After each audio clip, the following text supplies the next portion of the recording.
Phone tapping case కొత్త మలుపు తిరుగుతోంది. ప్రభాకర్ రావు విచారణ తర్వాత ఈ కేసు విచారణలో వేగం పెరిగింది.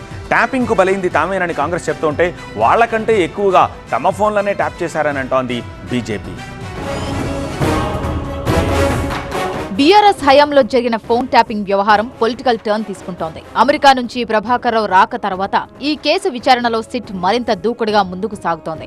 ఓవైపు కేసులో అధికారుల పాత్ర ఏ మేరకు ఉందనే అంశంపై ఆరా తీస్తూనే అప్పట్లో ఫోన్ ట్యాపింగ్ కు గురైన వారి నుంచి వాంగ్మూలాలు తీసుకుంటోంది. ఈ క్రమంలో ఇప్పటికే టీపీసీసీ చీఫ్ మహేష్ గౌడ్ కూడా సిట్ విచారణకు సాక్షిగా హాజరై వాంగ్మూలం అందించారు. బీఆర్ఎస్ హయాంలో వందల సంఖ్యలో కాంగ్రెస్ నేతల ఫోన్లను ట్యాప్ చేశారన్నారు. ఫోన్ ట్యాపింగ్ కారణంగా తాము రాజకీయంగానూ నష్టపోయామని, గెలవాల్సిన కొన్ని సీట్లలో ఓడిపోయామని అన్నారు.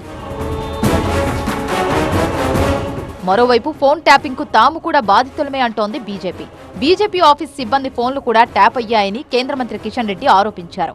ఈ కేసు దర్యాప్తులో ప్రభుత్వానికి చిత్తశుద్ధి లేదని విమర్శించారు.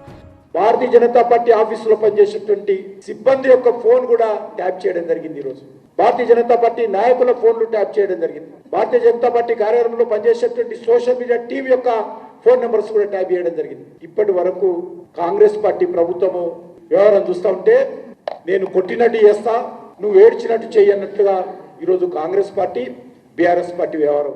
మరో కేంద్ర మంత్రి బండి సంజయ్ కూడా ఇదే రకమైన వాదన వినిపించారు. కాంగ్రెస్ కంటే బీజేపీ నేతల ఫోన్లని ఎక్కువగా ట్యాపింగ్ చేశారన్నారు. త్వరలోనే సిట్ ముందుకు హాజరై వాంగ్మూలం ఇస్తానని అన్నారు. కేసును సీబీఐకు అప్పగించాలని డిమాండ్ చేశారు. కాంగ్రెస్ పార్టీ నాయకుల ఫోన్ ట్యాపింగ్ చేయలే. ఒక రేవంత్ రెడ్డి గారిది, ఉత్తమ్ కుమార్ రెడ్డి, ఒక 5 చేసేవాళ్ళు. కానీ మా అందరూ చేసిండు కదా. అప్పుడు పవర్ఫుల్ మేమే. బీఆర్ఎస్ పార్టీని తెలంగాణ రాష్ట్రంలో గద్దెదించింది ఎవరు? Bharatiya Janata party. BRS party KCR కుటుంబాన్ని మెడల్ వంచింది ఎవరు? భారతీయ జనతా పార్టీ. అప్పుడు కాంగ్రెస్ పార్టీ ఎక్కడిది? అనుకోని కారణాల వల్ల కాంగ్రెస్ పార్టీ అధికారంలోకి వచ్చింది. ఫోన్ కాల్ వచ్చింది, విచారణకు సహకరిస్తా అని చెప్పిన వాళ్ళే విచారణకు వస్తున్నారు, నేను సిద్ధమని చెప్పిన. అటు కాంగ్రెస్ ఇటు బీజేపీ రెండు ఫోన్ ట్యాపింగ్ కేసులో బాధితులమే అని చెబుతుండటంతో కేసు విచారణ మరింత వేగవంతమయ్యే అవకాశాలు కనిపిస్తున్నాయి. ఇదే సమయంలో ఈ వ్యవహారంపై మరింతగా పొలిటికల్ ఫైట్ జరిగే అవకాశం లేకపోలేదనే వాదన కూడా వినిపిస్తోంది. కేసులో వాస్తవాలు బయటకు రావాలంటే సీబీఐకు అప్పగించాలని డిమాండ్ చేస్తున్న బీజేపీ కాంగ్రెస్ అలా చెయ్యకపోతే బీఆర్ఎస్ తో కుమ్మక్కైనట్టే అని ఆరోపిస్తోంది. దీంతో కాళేశ్వరం కేసు తరహాలోనే ఫోన్ ట్యాపింగ్ కేసు కూడా మరింతగా రాజకీయ రంగు పులుముకోవచ్చనే చర్చ జరుగుతోంది.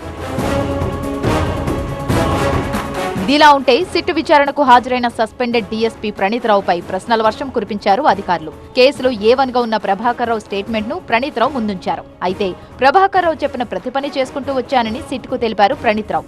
ఎస్ఐబీలో స్పెషల్ ఆపరేషన్ టీం కార్యక్రమాలను ప్రభాకర్ రావు పూర్తిగా తనకు అప్పగించినట్లు ప్రణీత్ రావు సిట్ అధికారులకు చెప్పారు. ప్రభాకర్ రావు ఆదేశాల మేరకే హార్డ్ డిస్క్లు ధ్వంసం చేసినట్లు ప్రణీత్ రావు స్టేట్మెంట్ ఇచ్చినట్లు తెలుస్తోంది.